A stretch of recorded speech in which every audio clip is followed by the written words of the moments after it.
by the Allahabad High Court. They found her guilty of electoral malpractice. Instead of resigning, instead of stepping down, she chose a different path.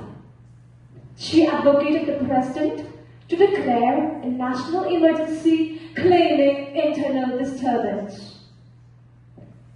It was during this period that she gained absolute authority.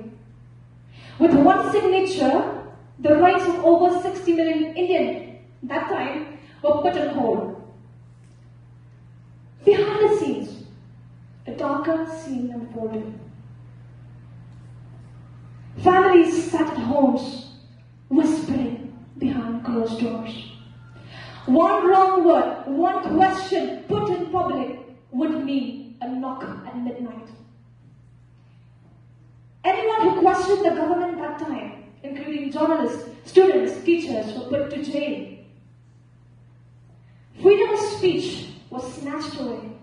Newspapers were banned, articles were censored, and even the sacred right of habeas corpus was suspended.